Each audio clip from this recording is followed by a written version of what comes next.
Vamos a abrir nuestras Biblias en Primera de Timoteo capítulo 3. Primera de Timoteo capítulo 3. Vamos a leer los capítulos 14 y 15 en esta mañana.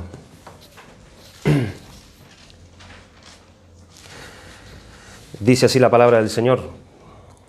Primera de Timoteo 3, 14 y 15. Esto te escribo, aunque tengo la esperanza de ir pronto a verte, para que si tardo sepas cómo debes conducirte en la casa de Dios, que es la iglesia del Dios viviente, columna y baluarte de la verdad. Vamos a inclinar nuestros rostros, vamos a rogarle al Señor que nos imparta de su gracia mientras la palabra del Señor es predicada. Señor y Dios nuestro, queremos traer a ti nuestras acciones de gracias, por cuanto tú eres el Dios que en ti está toda la fuente de toda la sabiduría.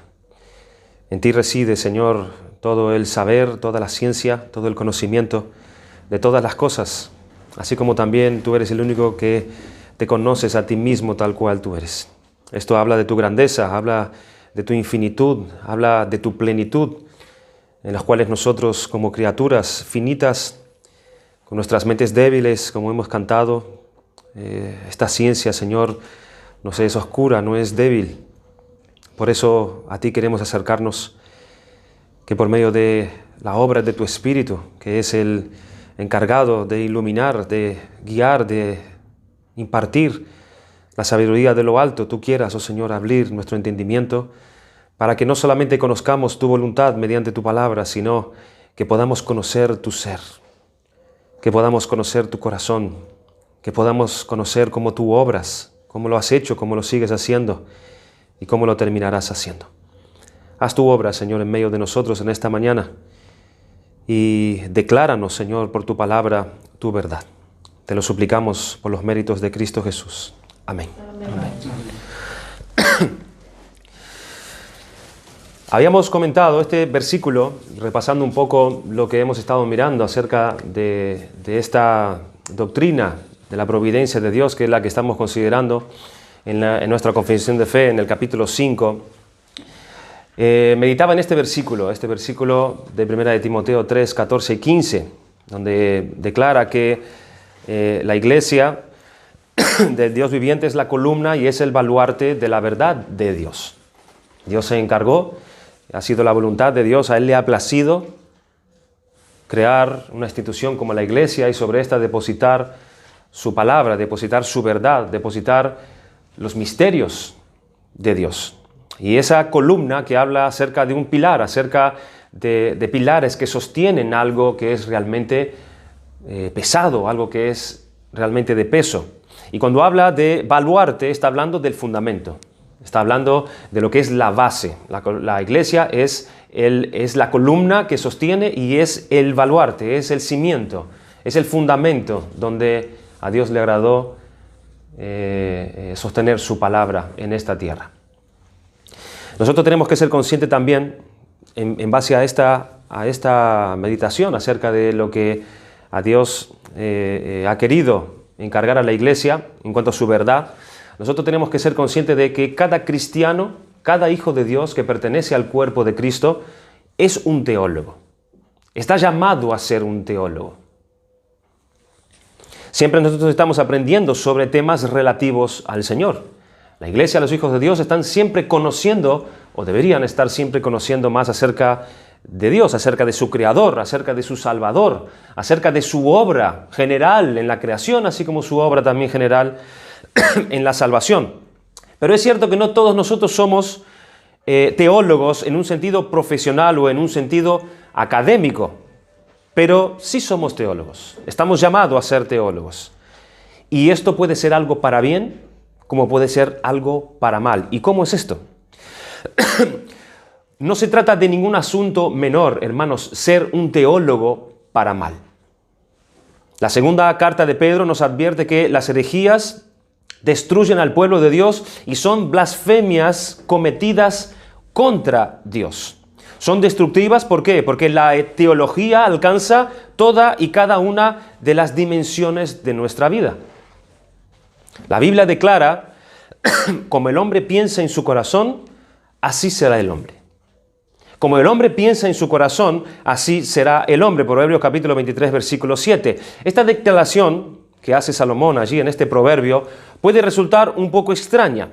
Es casi como si el escritor cometiera una equivocación, porque parece que le está mezclando dos cosas aquí que son distintas. Parece estar confundiendo la mente con el corazón, que son dos cosas diferentes. Lo usual es que nosotros asociemos los pensamientos con la mente y asociemos los sentimientos con el corazón, pero no la mente con los sentimientos. Por lo tanto, ¿qué puede querer significar cuando dice que un hombre piensa en su corazón?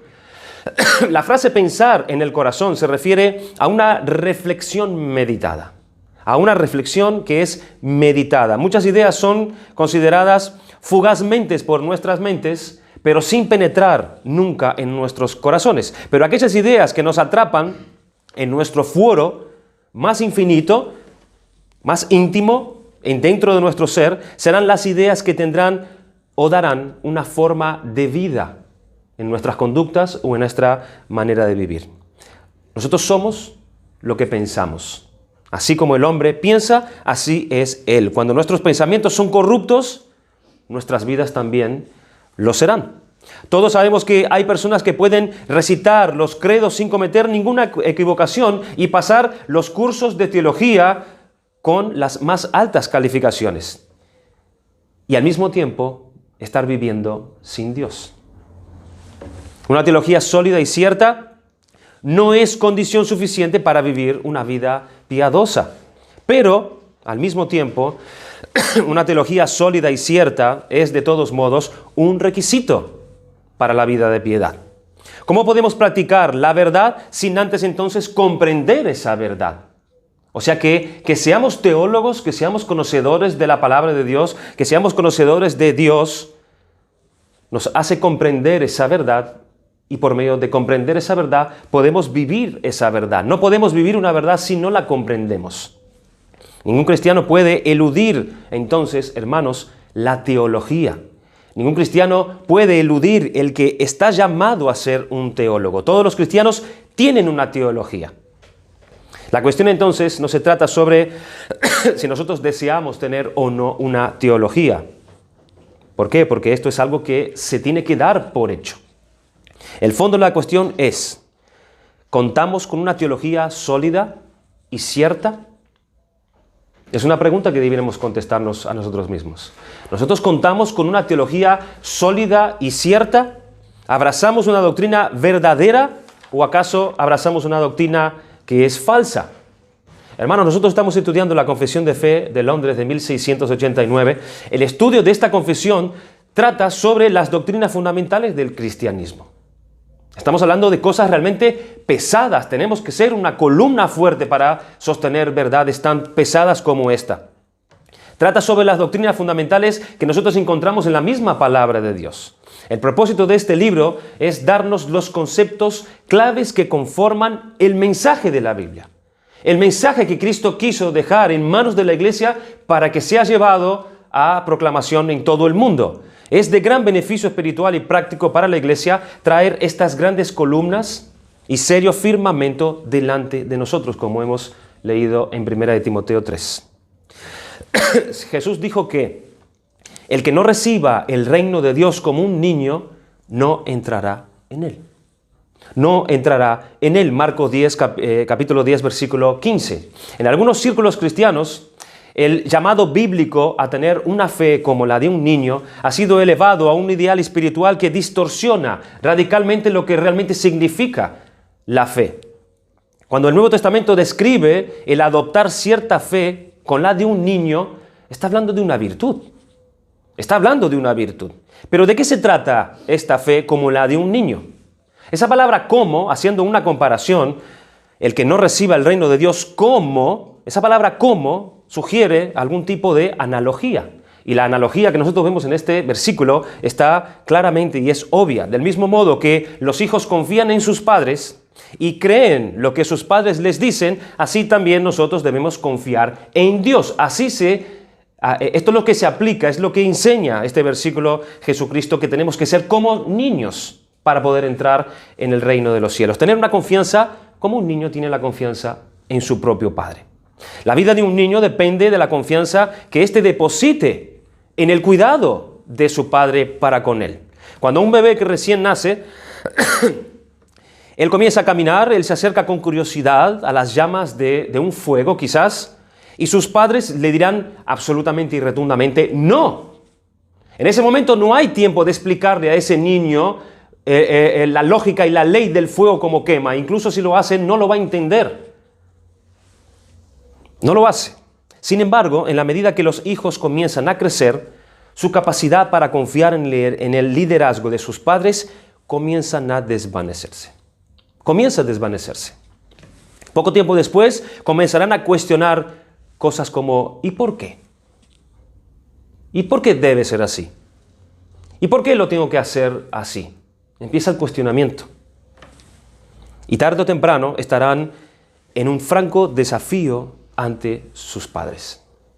Pero dicho desafío no tiene cabida, hermanos, en el reino de los cielos. Por eso Cristo dice que tenemos que ser como niños que confían en su Padre. No hay cabida en el reino de los cielos para una actitud como esta. Los hijos de Dios deben permanecer siempre en esa actitud que caracteriza a un niño, maravillados por su Padre Celestial y confiando absolutamente en Él. Se trata aquí de un ejercicio apropiado, de una fe que es implícita dentro del creyente. Dios merece nuestra confianza implícita. Sería una tontería y una imprudencia no confiar en Dios implícitamente. Dios en su totalidad es digno de nuestra confianza. El cristiano maduro nunca perderá esta fe similar a la de un niño. Un cristiano maduro nunca perderá la fe similar de un niño. Por otro lado, hay una diferencia muy grande, sin embargo, entre una fe como la de un niño y una fe que es infantil. Aunque muchas personas en ocasiones las confundan entre sí. Y no tiene nada que ver. Una fe infantil como la fe de un niño descrita aquí por Cristo. Una fe infantil se echa para atrás si tiene que aprender sobre Dios en profundidad. Cuando tiene que profundizar en la palabra de Dios, una fe infantil, ¿qué hace? No está dispuesta. Rechaza la carne. Esta rechaza el banquete que ofrece el Evangelio y se aferra a una dieta únicamente basada en la leche.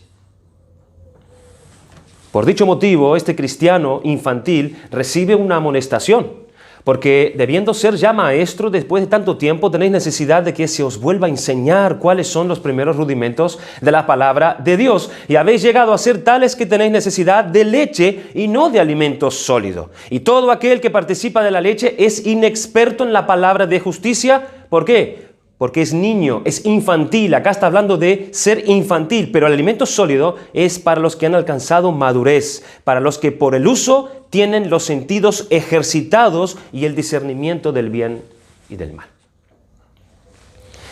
El llamado del Nuevo Testamento es a la madurez, es al crecimiento, es a que nuestra teología, que nuestro conocimiento acerca de Dios y acerca de su reino crezca. Es un llamado del Nuevo Testamento. El apóstol Pablo dice, cuando yo era niño, yo hablaba como niño, pensaba como niño y juzgaba todas las cosas como niño, mas cuando ya fui hombre, dejé lo que era de niño, dice Pablo. Primera de Corintios 13:11. También Pablo vuelve a diferenciar la forma en que nosotros hemos de permanecer como bebés y la forma en que hemos sido llamados a comportarnos como adultos. Él dice, hermanos, no seáis niños en el modo de pensar, sino sed niños en la malicia, pero maduros en el modo de pensar. ¿Ven allí la exhortación al crecimiento? Como niños en cuanto a la maldad, a la malicia, pero maduros en cuanto a nuestra manera de pensar. ¿Y qué importa?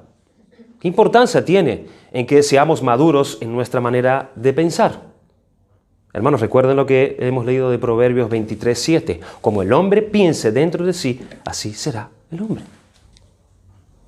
Hermanos, este es un versículo que puede aplicarse tanto para mal como para nuestro bien. Según tu teología, es como tú vivirás consecuentemente. Según tu conocimiento.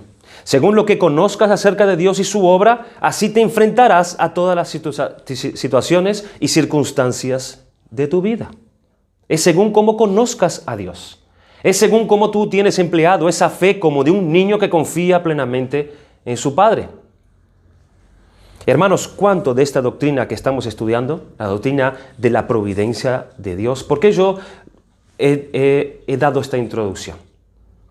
Porque no se nos puede pasar por alto esta doctrina. No podemos decir, qué bien, qué verdades tan profundas. Sí, no lo había visto de esa forma, qué bien está. Pero luego seguimos como niños.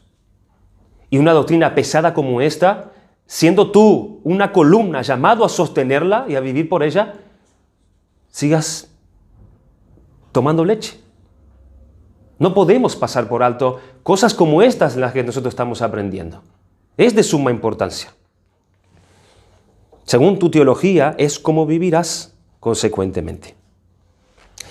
Al escuchar esta doctrina, al meditar esta doctrina, al entenderla como se nos explica, cuanto ha descendido a nuestro corazón, produciendo un efecto en nosotros que Dios espera.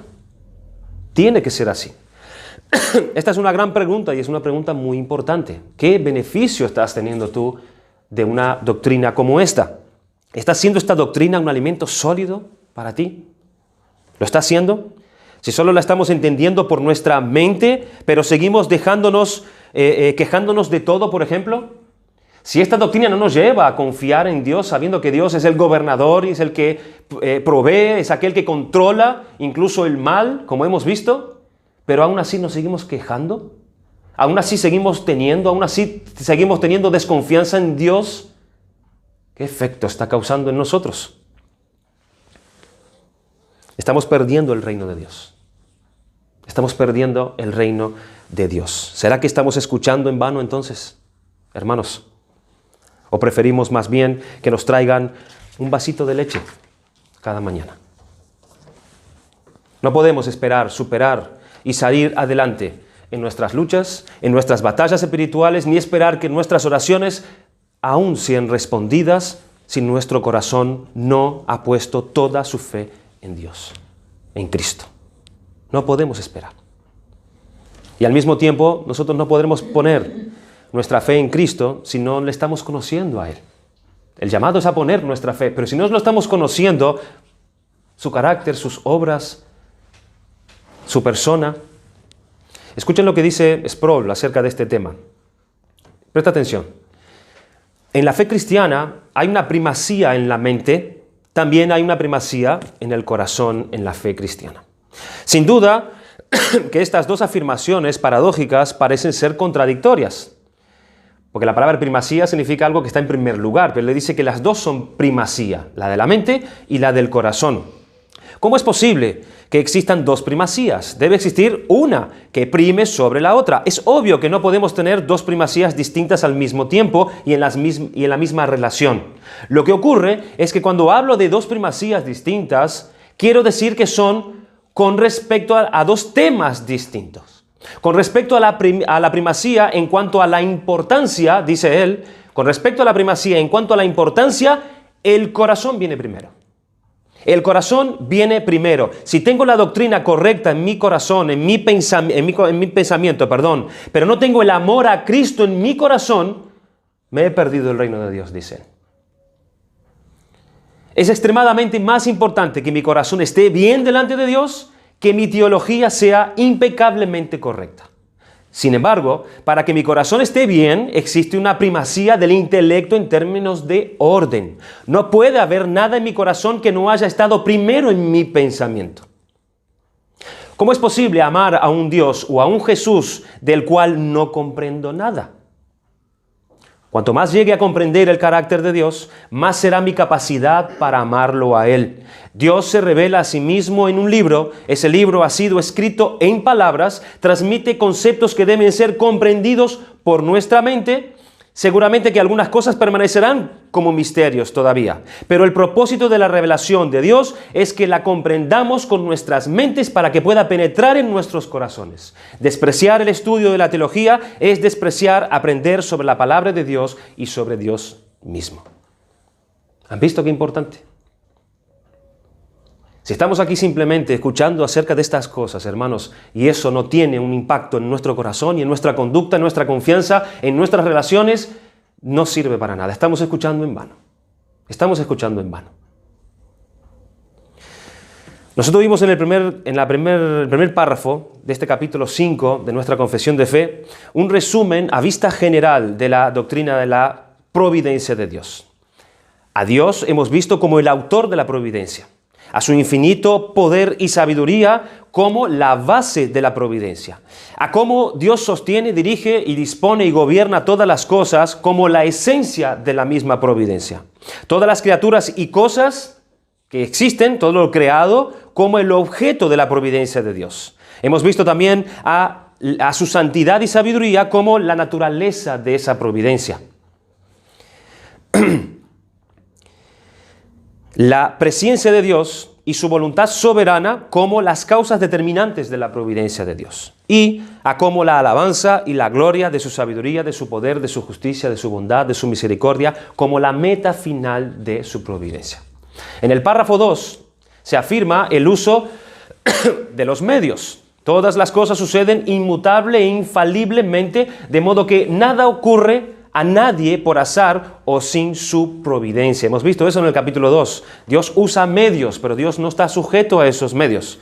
En el párrafo 3 se matiza la actuación de Dios y el uso de estos medios. Dios no está sujeto, ni está condicionado, ni esclavizado a esos medios. Ese es el párrafo 3. En el párrafo 4, lo hemos visto el domingo pasado, Dios guía y cuida este mundo controlando el pecado de los hombres. No podemos desmarcar a Dios de todos estos asuntos y sucesos pecaminosos, feos y horribles que acontecen. ¿Por qué? Porque la misma Escritura nos enseña que aún estas cosas pertenecen a la obra de Dios y de su providencia, hablando de la maldad, hablando del mal que hay en el mundo. Vamos a ver ahora en el capítulo 5, hermanos, cómo Dios limita, ordena y gobierna el pecado de los justos, el pecado de los que son suyos. Vamos a leer así en el capítulo 5 lo siguiente de nuestra confesión. El Dios sapientísimo, justísimo y clementísimo a menudo deja por algún tiempo a sus propios hijos en diversas tentaciones y en las corrupciones de sus propios corazones, a fin de disciplinarlos por sus pecados anteriores y para revelarles la fuerza oculta de la corrupción y el engaño de sus corazones, para que sean humillados y para llevarlos a una dependencia de Él más íntima y constante para su apoyo, y para hacerlos más vigilantes contra todas las ocasiones futuras de pecado y para otros fines santos y justos. Por consiguiente, todo lo que ocurre a cualquiera de sus elegidos es por su designio, para su gloria y para el bien de ellos. Dice en Romanos capítulo 8, versículo 28. Y sabemos que a los que aman a Dios, todas las cosas le ayudan a bien. Esto es, a los que conforme a su propósito son llamados. ¿Cuántas cosas ayudan a bien? El versículo dice, todas. ¿Qué cosas ayudan a bien a los que aman a Dios? El versículo dice, todas las cosas. ¿Y sus propios pecados entran dentro de todo eso? El versículo dice, todas las cosas. Ahora bien, supongamos por un momento que la vida y la historia de los hombres es como alguna vez en nuestro apresuramiento nosotros hemos dicho o hemos hecho o hemos tratado muchas veces de defender a Dios en su posición. Supongamos que Dios nada tiene que ver con el pecado en el sentido que es su providencia para nada, ni ordena, ni limita, ni controla, ni nada de esto. Si no es Dios quien lo gobierna, ¿quién es entonces que gobierna, limita, controla el mal y el pecado en la vida de los hombres entonces? ¿Quién es? Si Dios nada tiene que ver con esto, si Él influye solo en las cosas buenas y en las cosas que son como finales felices, como antes hemos dicho, ¿quién está controlando entonces el pecado? ¿Quién está controlando el mal en el mundo? Podemos pensar que es el hombre el que gobierna y controla el pecado. Es el hombre quien hace esto. Cuando la Biblia misma nos dice exactamente lo contrario. Dice que es el hombre el que es gobernado por su propio pecado. Romanos capítulo 6, versículo 7 dice, pero gracias a Dios que aunque erais esclavos del pecado, ahora hay una diferencia, habéis obedecido de corazón a aquella forma de doctrina en la cual fuisteis entregados, pero antes eras esclavos del pecado. Quizás podemos pensar que es el maligno, que es el diablo el que controla el mal, es él quien asume el control y el gobierno del mal y del pecado, pero debemos de confesar que este tiene un margen de acción. Él tiene un límite, tiene un margen de acción para operar. En 2 Corintios capítulo 4, versículo 4 dice, en los cuales el Dios de este mundo, de este siglo, cegó el entendimiento de los incrédulos. Ahí hay una parte en donde Él opera su maldad, para que no le resplandezca la luz del Evangelio de la gloria de Cristo, el cual es la imagen de Dios. El diablo tiene un margen de acción para operar su mal. En Efesios capítulo 2, versículo 2, dice, y Él os dio vida a vosotros cuando estabais muertos en vuestros delitos y pecados, y a los cuales anduviste en otro tiempo, siguiendo la corriente de este mundo, conforme al príncipe de la potestad del aire, el espíritu que ahora opera. ¿En quién? En los hijos de desobediencia. Pero las enseñanzas de las Escrituras, hermanos, nos muestra que el trabajo del diablo está bajo límites y control del todopoderoso Dios. Recordemos el caso de Job. Job capítulo 1, allí, en el capítulo 2 también, cómo la acción del diablo sobre Job estuvo completamente limitada por Dios. Completamente. El Señor le dijo Jehová a Satanás, he aquí, todo lo que tiene está en tu mano. Todo lo que tiene. Sus riquezas, sus posesiones, incluso sus hijos, están en tu mano. Pero no alargues tu mano contra su vida. Allí está Dios poniendo límite al mal, controlando al mal. Solamente no pongas tu mano sobre él. En Lucas capítulo 22, versículo 31, acá vemos lo mismo. Tiene que pedir la aprobación, Satanás, y el permiso de Dios para obrar sus perversidades. Dijo también al Señor, Simón, Simón, he aquí Satanás os ha pedido Satanás. Él no llega y hace lo que quiere. Él ha pedido permiso para zarandearos como a trigo. ¿A quién le ha pedido permiso? ¿A Pedro? A Dios. En 1 Corintios 10, 13, como las tentaciones del maligno sobre los hombres están cuidadosamente sopesadas y controladas por Dios en su intensidad y según la medida que Dios le da a cada uno. Dice, no os ha sobrevenido ninguna tentación que no sea humana, pero fiel es Dios que no os dejará ser tentados más de lo que podéis resistir. Dios controlando las tentaciones. Dios controlando el mal que nos viene a nosotros, que nos invade a nosotros, que puede hacernos el mal que Dios no espera, que Dios no quiere, y Dios está allí controlando. Él no os dejará ser tentados más de lo que podéis resistir, sino que dará también, juntamente con la tentación, la salida para que podáis soportar. ¿Ven allí el control de Dios? ¿Cómo está claro el control de Dios sobre el pecado, sobre el mal, sobre Satanás, sobre sus influencias? El trabajo del diablo está bajo límites y control del todopoderoso Dios. Hermanos, así que no solamente no es bíblico tratar de poner fuera de la providencia de Dios la existencia y ejecución del mal, sino que, si eso fuera verdad, este mundo sería un caos. Si Dios no estuviese controlando el mal y el pecado, este mundo sería un real caos y una confusión tal que sería inhabitable. Inhabitable. ¿Por qué? Porque el mal, asumiendo el control, llegaría hasta donde éste podría llegar, si Dios no lo refrena. ¿Y cuál sería ese mal máximo que llegaría, o la circunstancia máxima que llegaría el mal si actuara libremente? La exterminación de todas las cosas. La exterminación de todas las cosas. Y quizás sería el escenario del tiempo de la gran tribulación. ¿Esto? Una tribulación que caracterizará a aquellos días, como dice el Señor, una tribulación tal que nunca ha sido ni jamás habrá semejante. Un periodo de tiempo, de un breve tiempo, que nunca ha sido ni jamás será semejante a este. Un periodo muy breve, horrible, lleno de angustia que ocurrirá inmediatamente antes de la venida del Señor Jesucristo, que precede inmediatamente al fin de la historia del mundo y que sobrepasa a toda aflicción en intensidad. Aquellos días, dice el Señor, alguien llegó a decir, será el pecado y el mal en su desatadura máxima en el mundo. Esos días. Días que el mismo Señor Jesús se refirió en Mateo 24, 22, lo siguiente. Y si aquellos días no fueran acortados, nadie se salvaría, pero por causa de los escogidos aquellos días serán acortados. Mira el control de Cristo. Dios permitirá que en aquel día el mal llegue a un punto tal que será los peores días de toda la humanidad, en toda la historia del ser humano. Pero dice el Señor, yo estoy al control. Yo estoy al control. Si esos días no son acortados, si la venida del Hijo de Dios no viene, dice que nadie quedará vivo. Todo será extremadamente terminado.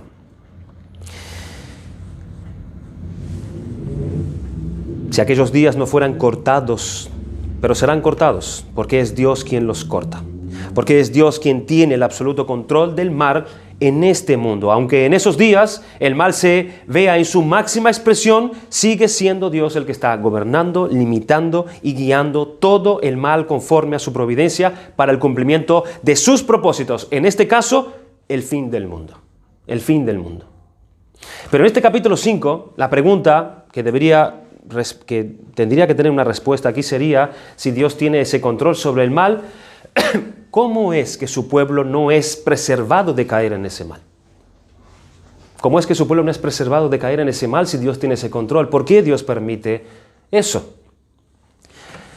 Y este párrafo nos da esa sabia respuesta. Dios los incluye en su providencia.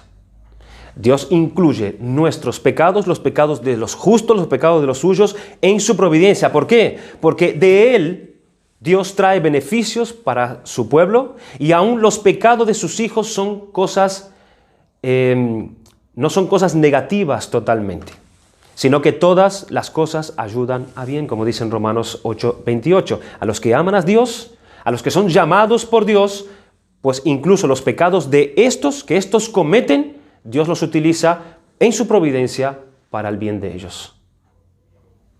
Pero cuidado, hermanos, esta enseñanza ha sido mal entendida desde el principio. En Romanos capítulo 3, versículo 5, dice, y si nuestra injusticia hace resaltar la justicia de Dios, ¿qué diremos? ¿Será injusto Dios que da castigo? ¿Ven cómo trataban de malinterpretar en la providencia de Dios, Dios permitiendo estas cosas, que el mal esté allí y Dios obrando, haciendo uso de ese mal nuestro para nuestra santificación? Entonces Dios es injusto si nos castiga, ¿verdad? El versículo 8 dice, ¿y por qué no decir, como se nos calumnia y como algunos cuya condenación es justa, afirman que nosotros decimos, hagamos males para que vengan bienes?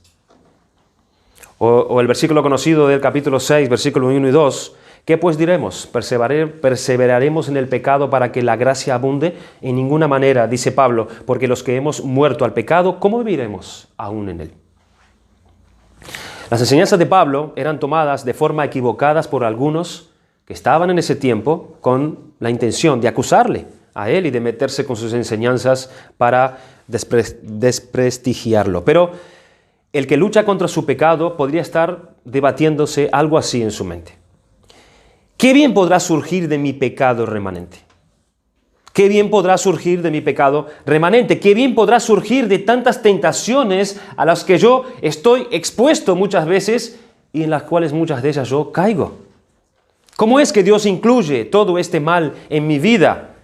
Si yo lo que realmente quiero es vivir santa y piadosamente delante de Él, ¿cómo Él no las quita y me libra de todas ellas para que yo pueda honrarle y servirle mejor? Aquí en este párrafo, estos autores nos mencionan varios beneficios que saca el pueblo de Dios de sus propios pecados, al estar estos también gobernados por la providencia de Dios. Y es presentado en una forma brillante, hermanos. La confesión dice, el todo sabio, justo y benigno Dios deja por algún tiempo a sus hijos en las tentaciones multiformes y en la corrupción de sus propios corazones, a fin de, primeramente, corregirnos de nuestros pecados. Corregirnos de nuestros pecados. En eso consiste mucho del bien que Dios imparte a los creyentes en la iglesia. Ser corregidos de nuestros pecados. ¿Cómo y de qué manera Dios hace eso en medio de la iglesia? En Mateo capítulo 18, versículo 15 dice, por tanto, si tu hermano peca contra ti, ve y repréndele estando tú y él solos. Si te oyere, has ganado a tu hermano. Se va corrigiendo al hermano. El hermano va pecando, el hermano cae y se va corrigiendo al hermano. Se va instruyendo al hermano, se va capacitando al hermano en la palabra de Dios. Va corrigiendo al hermano que cae para que de esa manera vaya creciendo en santidad. Y esta corrección se podrá hacer a medida solamente si estos caen. En el contexto de la caída, a medida que estos tropiezan en sus errores, es cuando tenemos la oportunidad de exhortarnos y corregirnos unos a otros. Y Dios deja que nosotros tropecemos para que seamos corregidos. Primera de Tesalonicenses 5:14 dice, también os rogamos, hermanos, que amonestéis a los que están ociosos, que alentéis a los de poco ánimo, que sostengáis a los débiles, que seáis pacientes para con todos. Necesitamos ser corregidos, pero para ser corregidos necesitamos, como dice el Señor Jesucristo, es necesario que venga el tropiezo. También Dios permanece en nosotros nuestro pecado para descubrir la fuerza oculta de la corrupción. Para que nosotros descubramos la fuerza oculta de nuestra corrupción. Porque qué poco, hermanos, precavidos nosotros somos cuando subestimamos nuestra propia naturaleza y nuestra propia corrupción. Qué grandes ideas nosotros tenemos acerca de nosotros mismos. Nosotros solemos hacer grandes planes porque nosotros no conocemos realmente nuestra propia corrupción. En Lucas capítulo 22, versículo 31-34, es todo un ejemplo. Dice, dijo también el Señor, Simón, Simón, he aquí Satanás os ha pedido para zarandearlos como a trigo, pero yo he rogado por ti que tu fe no falte. Y tú, una vez vuelto, confirma a tus hermanos. Pero mira, Simón, él dijo, Señor, dispuesto estoy a ir contigo no solo a la cárcel, sino también a la muerte. Pero el Señor le dijo, conociendo su corrupción y conociéndolo a él, Pedro, te digo que el gallo no cantará hoy antes que tú niegues 3 veces que me conoces. ¿Qué vemos aquí? ¿Qué vemos en un carácter aquí que no conoce su corrupción corrupta? Vemos autoestima, vemos autodependencia, vemos autosuficiencia, vemos arrogancia, vemos autoengaño, vemos orgullo. Todo eso no saldría, no podríamos conocer de nosotros si nosotros no caeríamos en el pecado. Toda esta autoconfianza, toda esta arrogancia, si no es por medio de nuestros pecados, ¿cómo lo vamos a conocer?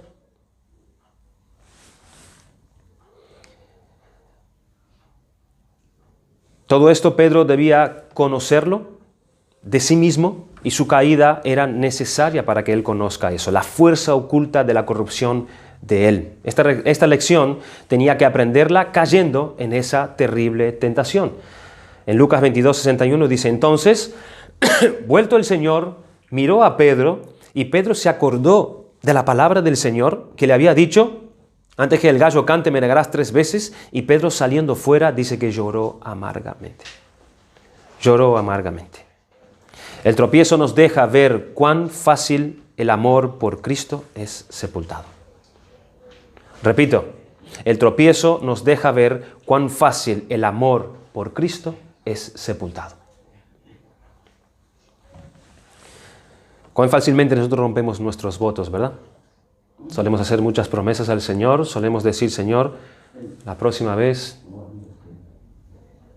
pero los votos nuestros los rompemos muy fácil, porque no nos conocemos a nosotros mismos. Al ver nuestras corrupciones, vemos nuestra debilidad y en mantenernos santos nos hace ver que dependemos de la gracia de Dios. Dependemos de la gracia de Dios. ¿Por qué otro motivo Dios deja, según la confesión, nuestro pecado aún en nosotros? Para humillarnos. Para humillarnos. El Salmo 119:67 dice David, antes que fuera yo humillado, descarriado andaba, mas ahora guardo tu palabra. Antes que fuera yo humillado, él debía ser humillado. Yo andaba como descarriado. Cuando andaba en mi pecado, necesité ser humillado para aprender algo. Dios quiere que nos conozcamos a nosotros mismos. Dios no quiere que nosotros digamos o pensemos qué buenos somos nosotros o qué fuertes somos nosotros. Dios no quiere que nosotros perdamos de vista en ningún momento lo perverso que nosotros somos. Aparte de la gracia de Dios, por supuesto. Dios quiere que digamos y creamos después. Dios quiere que digamos y creamos después, nuestros corazones somos lo que somos por la gracia de Dios y no fuera de esta. Cuando somos probados, tentados, cuando caemos, se nos muestra la realidad de nuestra propia condición. Y necesitamos ser humillados de esa forma para saber la gravedad de nuestro mal. ¿Para qué? Para que luego nosotros seamos capaces de volvernos a Dios en gratitud por mostrarnos quiénes somos. Hermanos, al mundo no se le ha concedido esto. Al mundo no le es concedido ver su corrupción. Se le es velado. Pero por su gracia, Dios te hace ver tu mal. Te hace ver tu corrupción. Por su gracia. Y mire lo que he dicho. Para volvernos a Dios en gratitud, para mostrarnos quiénes somos. Y para que seamos librados de ellos y hacernos más obedientes. Mire lo que dijo David. Antes que fuera yo humillado, descarriado andaba, mas ahora guardo tu palabra. La humillación nos guarda del descarrío y nos mantiene en la obediencia al Señor. ¿Cuándo? Cuando somos humillados. Pero para ser humillados, nuestro pecado tiene que estar ahí y tiene que ser descubierto para que nosotros los veamos. ¿Alguna vez oraste en gratitud a Dios por mostrarte lo que tú eres? ¿De verdad? Pedro lloró amargamente. Y podemos llorar amargamente al ver nuestro pecado. Pero luego vamos a Dios a darle gracias, Señor, gracias por hacerme ver cuán ruin soy.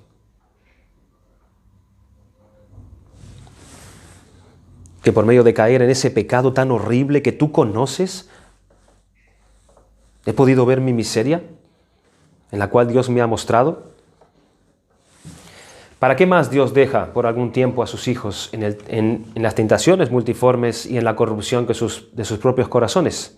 Para infundir en ellos el sentimiento de una dependencia más íntima y constante a su Señor. Repito, para infundir en ellos el sentimiento de una dependencia más íntima y constante en el Señor. Dios nos muestra así que nosotros no podemos, en nuestras propias fuerzas, luchar contra nuestro pecado por medio de nuestros recursos. Por lo tanto, nos lleva a depender más de Él, nos lleva a depender más de su gracia, más de lo que Él hace por medio de su Espíritu, preservándonos de nuestros males. Esto nos lo muestra aquella tentación a la cual Pablo fue sujeto en 2 Corintios capítulo 12, versículos 7 y 9. Y para que la grandeza de las revelaciones no me exaltase desmedidamente, me fue dado un aguijón en mi carne, un mensajero de Satanás que me abofetee para que no me enaltezca sobremanera. Respecto a lo cual 3 veces he rogado al Señor que lo quitara de mí, y me ha dicho, bástate mi gracia, porque mi poder se perfecciona en la debilidad. Por tanto, llega Pablo a la conclusión, de buena gana me gloriaré más bien en mis debilidades, para que repose sobre mí el poder de Cristo. Dios deja en nosotros, hermanos, ese pecado remanente para infundir en nosotros el sentimiento de una dependencia íntima y constante en la gracia de Dios. La tentación que sufría Pablo fue precisamente la fuente de tanto bien que él recibió luego de parte de Dios para mantenerse fiel y sostenerse donde debía sostenerse, en la gracia de Dios y no en sus propias fuerzas. ¿Qué más promueve en nosotros esta providencia de Dios de dejar la corrupción en nuestros corazones? Desde luego que con todo esto, Dios despierta en nosotros el sentido de ser más vigilantes contra todas las ocasiones futuras de pecado. Nos enseña a Dios a que estemos más vigilantes cuando caemos, de forma que nos tomemos más en serio los medios que Dios nos ha dado por su gracia para luchar contra el pecado. Fíjense qué importante esto. Nos tiene que llevar, hermanos, a un grado más. Tiene que despertar en nosotros ese sentido de ser más vigilantes en nuestros pecados. ¿Y cómo hacemos eso? Por medio del uso de los medios de gracia que el Señor le ha dado a su iglesia. La oración, la lectura, la meditación, la comunión de los santos, el oír la palabra con diligencia, la cena del Señor. Miren qué interesante y qué importante, hermanos, que muchas veces nosotros estamos delante del Señor preguntando por qué y por qué y por qué. Miren los motivos de Dios en dejar que ese pecado aún continúe allí. Y es para nuestro bien, es para nuestro bien. El párrafo 6, pasamos a continuación, este párrafo trata sobre la tremenda enseñanza de cómo el proceso de endurecimiento de los hombres está también en manos de Dios. El proceso de endurecimiento del corazón de los hombres está también en manos de Dios. Dice así el párrafo 6. En cuanto a aquellos hombres malvados e impíos a quienes Dios, como juez justo, ciega y endurece a causa de su pecado anterior, no solo les niega su gracia por la cual Él podría haber iluminado su entendimiento y obrado en sus corazones, sino que también algunas veces les retira los dones que tenían y los deja expuesto a aquellas cosas que su corrupción convierte en ocasión de pecado, y a la vez los entrega a sus propias concupiscencias, a las tentaciones del mundo y al poder de Satanás, por lo cual sucede que se endurecen bajo los mismos medios que Dios emplea para ablandar a otros.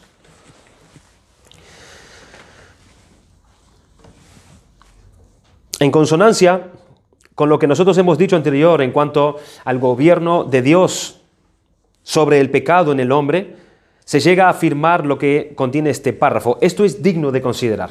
Como nosotros dijimos antes en el párrafo anterior, si el pecado de los hijos de Dios, conforme a la providencia de Dios, como leemos en Romanos capítulo 8, servía para bien, para hacer que estos vengan y conozcan mejor a sí mismos y usen más diligentemente los medios de gracia, sin embargo, esos pecados en los impíos, en los que no hacen parte del pueblo de Dios, son para endurecerlos y para hacer que ellos se aparten más y más de Dios. Hay varias maneras en que Dios los endurece aquí citado. Primeramente, les retira de su gracia. Dios les retira de su gracia común. Dios no les detiene en su carrera que ellos han emprendido. Dios no influye sobre ellos, iluminándolos, ni llamándolos a nada.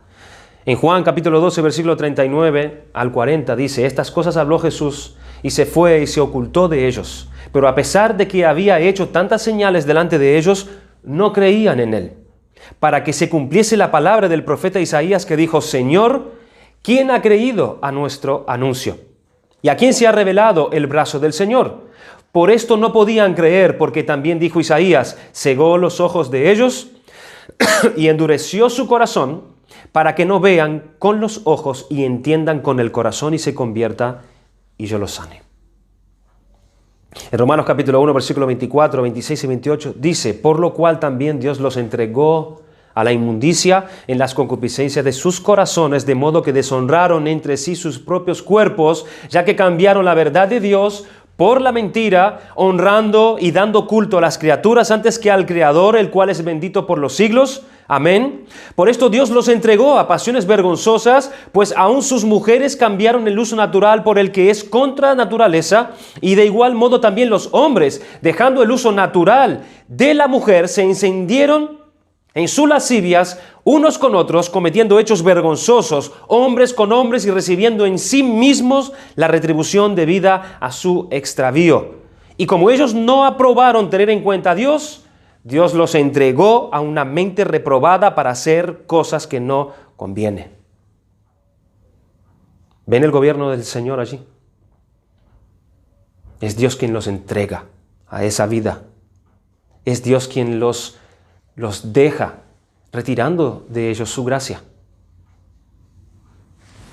Dios les retira de su gracia, una gracia que ponía freno a sus carreras hacia cosas que no les convenía a ellos mismos, a toda clase de desvíos. Como cosa contraria y como Dios actúa con el pecado de los que son suyos, Dios trae ceguera.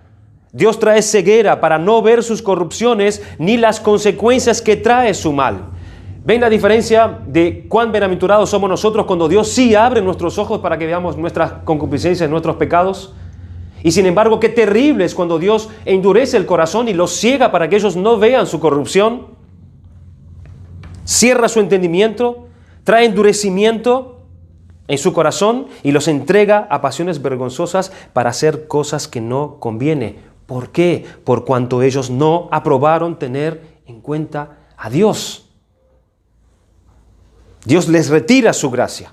Eso quiere decir que sus propias naturalezas corruptas son las que ahora están marcando las pautas de su pensar y de su vivir, sin ninguna otra influencia que les detenga o elimine para que ellos vean y reaccionen y se arrepientan y se salven. No hay barrera. Dios quita las barreras de su mal y se van como desenfrenados, porque no tuvieron en cuenta a Dios. Les retira también los dones que tenían. Mateo capítulo 13, versículo 12, los discípulos le preguntaron a Jesús, ¿por qué Cristo hablaba en parábolas a los que no creían el Evangelio? Y él respondió, porque a vosotros os es dado saber los misterios del reino de los cielos, mas a ellos no les es dado, porque a cualquiera que tiene se le dará y tendrá más, pero el que no tiene, aún lo que tiene, se le será quitado. Les retira el Señor los dones que ellos tenían. Se los retira. Piensa, hermanos, en la obstinación humana. Piensa en la persistencia del hombre en querer seguir en rebelión contra Dios y persistir en su maldad. ¿Esa maldad, eso quedará impune? ¿Creemos que eso quedará impune? Eso no puede quedar impune. Cuando Faraón endurece su corazón, Jehová endurece el corazón de Faraón. Y mire que la secuencia empieza por Faraón. Repito, cuando Faraón endurece su corazón, es cuando Jehová endurece su corazón. Éxodo capítulo 7, versículo 22 dice, y los hechiceros de Egipto hicieron lo mismo con sus encantamientos, y el corazón de Faraón se endureció, y no los escuchó como Jehová lo había dicho. Pero viendo Faraón que le había dado reposo, capítulo 8, versículo 15, endureció su corazón y no los escuchó como Jehová lo había dicho. Versículo 19, entonces los hechiceros dijeron a Faraón, dedo de Dios es este, mas el corazón de Faraón se endureció y no los escuchó como Jehová lo había dicho. Versículo 32, mas Faraón endureció aún esta vez su corazón y no dejó ir al pueblo. Capítulo 9, versículo 7. Entonces Faraón envió, y he aquí que del ganado de los hijos de Israel no había muerto ninguno cuando la plaga llegó a sus ganados, mas el corazón de Faraón se endureció y no dejó ir a su pueblo. Dice en Proverbios capítulo 29, versículo 1, el hombre que reprendido endurece la cerviz, de repente será quebrantado y no habrá para él medicina. Ya no habrá medicina. El hombre que es reprendido y al mismo momento endurece su cerviz, ya no habrá remedio. Será endurecido por Dios. Cuando Faraón endurece su corazón, Jehová endurece el corazón de Faraón. Piensa, hermanos, en aquellas personas que acuden a la iglesia.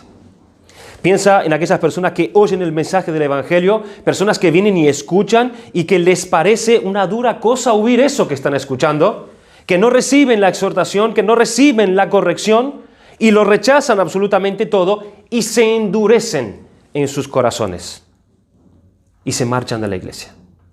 Y se marchan de la iglesia. O personas que llevan tiempo concurriendo a la iglesia, escuchan el mensaje domingo tras domingo, pero nada. No hay salvación, no hay cambio, no hay arrepentimiento, no hay dolor por el pecado, sino solo hay endurecimiento de corazón.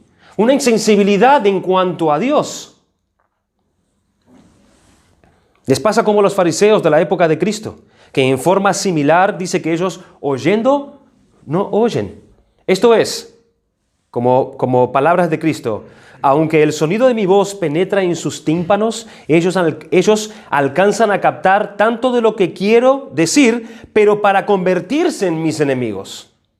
Ellos realmente no entienden y ciertamente no hacen caso, no reciben de corazón mis instrucciones, mis advertencias y mis invitaciones. Es como si Jesús dijera, mis parábolas, por lo tanto, los llevarán a una mayor confusión. Porque no respondieron a mis palabras. Ese es el castigo que estas personas merecen y reciben. Ellos mismos se han buscado porque no han tenido en cuenta a Dios. Y por lo tanto Dios los entrega. ¿Es eso? ¿Es eso lo que quieres? Te quito el freno. Adelante. Y terminan haciendo cosas que no les convienen. Es el endurecimiento humano seguido por el endurecimiento proveniente de Dios. El hombre que, reprendido, endurece la cerviz, repito, de repente será quebrantado y no habrá para él remedio. No habrá medicina, no habrá solución. Piensa también, hermanos, en los gobernantes de los países, que son medios dados por Dios, por su gracia común, para detener el mal del hombre. Ellos son ministros de justicia. Están allí para castigar el pecado. El gobierno es un ministro de Dios. Dice en Romanos capítulo 13, versículo 4, en cuanto a la autoridad, dice, pues es para ti un ministro de Dios para bien. Pero si haces lo malo, teme porque no en vano lleva la espada, pues ministro es de Dios, un vengador que castiga al que practica lo malo. Fíjense la expresión que usa, es para ti un ministro de Dios para tu bien. Para tu bien. Pero siempre y cuando este ministro, estas autoridades puestas por Dios, hacen justicia. ¿Cierto? Pero por lo contrario, cuando este ministro no hace justicia, no trae bien, sino todo lo contrario, cuando un gobierno es decadente, en esto hace que la sociedad se endurezca.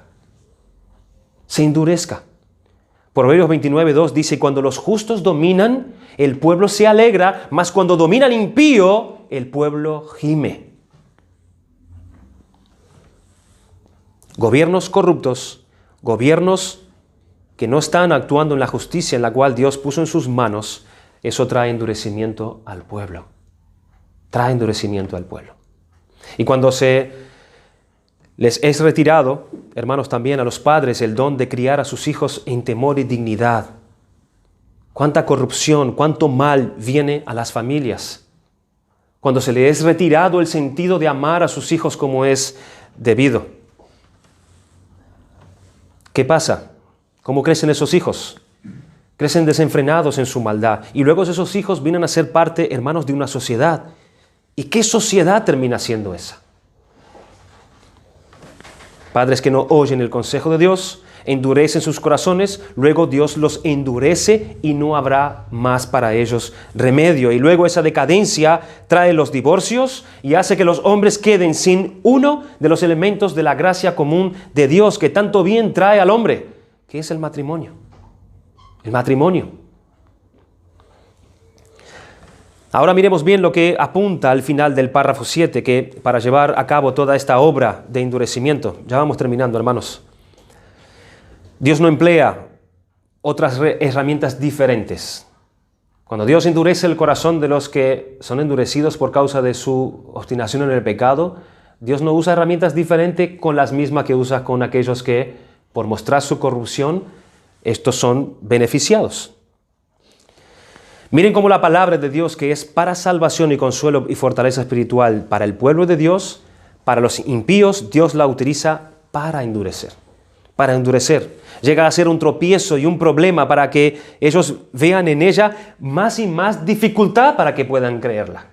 La misma palabra que tiene un efecto de bendición sobre unos, tiene un efecto de endurecimiento sobre otros. Yo creo que es Spurgeon el que dijo una vez que el mismo calor del sol es el que derrite la cera, pero ese mismo calor del sol es el que endurece al barro. El mismo calor, haciendo dos funciones diferentes. O como el gran tropiezo para los judíos en Cristo. Cristo es tropezadero. El mismo que es el gran Dios y Salvador de muchas personas, para otros Cristo es tropezadero. Instrumentos de Dios, su palabra, así como también su propio Hijo. O para otros el gran tropiezo donde chocan es la misma iglesia. Personas que ven en la iglesia el beneficio para sus almas y personas que no quieren saber nada con el cuerpo de Cristo y son piedra de tropiezo para su perdición. Las mismas cosas que Dios utiliza para iluminar, humillar y traer a unos a la salvación, para los otros sirve para endurecerlos más y más en su negativa a buscar a Dios. En 1 Corintios 1:23 dice: pero nosotros predicamos a Cristo crucificado. Para los judíos ciertamente tropezadero y para los gentiles locura. Mas para los llamados, así como judíos como griegos, Cristo poder de Dios y sabiduría de Dios. Quiero terminar, hermanos, con esta doctrina. En el párrafo 7, que es el último que nos queda, en este pasaje se contesta: ¿a quiénes son los que ahora disfrutan del especial cuidado de Dios? ¿Son los famosos? ¿Son los políticos? ¿Esos de los que todos los días están hablando en los periódicos y noticias? ¿Serán los ricos y los que el mundo admira y alaba? ¿Serán los judíos? ¿Quiénes son los que se benefician de la providencia de Dios? Hermanos, no son ninguno de estos. El pueblo que ahora disfruta de la providencia de Dios es su iglesia. Es su iglesia. Son aquellos que han venido a ampararse bajo la provisión de Dios para su beneficio. Su iglesia. Toda providencia, toda buena providencia de Dios en la creación fuera de la iglesia es solo momentánea. Es solo momentánea. Es solamente una expresión de Dios, de su propia persona, aún para traer un juicio más pesado para ellos en el día del juicio. Pero los que se benefician realmente de la provisión de esta doctrina, de la providencia de Dios, es su iglesia. Porque todo cuanto y cuando le ocurre y le acontece y llega a pasar en ella, tiene el beneficio, fin y propósito de santificarla, de lavarla, de prepararla para que sea gloriosa para el día del encuentro con su Señor. Esa es la obra de Dios en su providencia, con la vista puesta principalmente en su iglesia. Así que todo el gobierno y guía y obra de Dios por medio de su providencia para con la iglesia, nada tiene que ver con, hermanos, con retraso, nada tiene que ver con impedimentos, nada tiene que ver con una impaciencia de Dios, nada tiene que ver el que nosotros estemos preguntando: Dios, ¿y por qué? No, hermanos, es para tu bien, es para mi bien, es para el bien de la iglesia. Todo lo contrario, es para llenarla de toda bendición espiritual hasta que sea vestida de la gloria que Dios tiene preparada para ella. Y es por eso que nada, absolutamente nada, prosperará contra su iglesia. Nada podrá estar en pie en cuanto a esto. Isaías 54:17 dice: ninguna arma forjada contra ti prosperará. Ni siquiera el Hades con todas sus huéspedes y todos sus demonios, ni aun con sus príncipes a la cabeza, podrán prevalecer contra ella. Nada podrá separarnos del amor de Dios que es en Cristo Jesús. Ni siquiera el mundo y toda su sabiduría, sus corrientes, su influencia, quizás podamos ser persuadidos por un poco de tiempo. Pero nada de eso nos cautivará por siempre, pues todo lo malo que hagan contra ella, Dios por su providencia lo cambiará para su bien, de manera que en todas las cosas será más que vencedora por medio de aquel que la amó. Así que, hermanos, inclinémonos y adoremos a este Dios que obra semejantes maravillas por medio de su providencia, y escudriñemos todas estas sus obras para que nosotros podamos decir, así como el salmista: bendice, oh alma mía, al Señor, y no olvides ninguno de sus beneficios. Pero para alabar a Dios con estas palabras, nosotros debemos entender primero y creer que todas las cosas y situaciones que Dios manda a nuestras vidas son beneficios. Son beneficios, y los buenos y los malos, las feas y las no tan feas. Así que, hermanos, no olvides ninguno de sus beneficios. ¿Por qué? Porque todos son partes de la providencia de Dios para nosotros, que nos ayudan a nuestro bien. Y el bien más deseado, ¿cuál es ese? A que seamos transformados a la imagen de Jesucristo nuestro Salvador. Demos gracias al Señor por sus beneficios. Sean buenos a nuestros ojos, sean malos a nuestros ojos, todos vienen de Dios y es para nuestro bien. Que nos ayude esto a librarnos de la queja, librarnos de la angustia, librarnos del temor, librarnos de la inconformidad, librarnos de la falta de confianza en Dios cuando vienen cosas que no estamos de acuerdo. Pensando nosotros que somos más sabios que Dios. Dios sabe cómo obrar en nuestras vidas. Y demos gracias cuando Él te muestra tu pecado y te muestra tu corrupción. Que te lleve eso a rogar más ante el Señor y a confiar, depender más de Él. Vamos a dar gracias al Señor.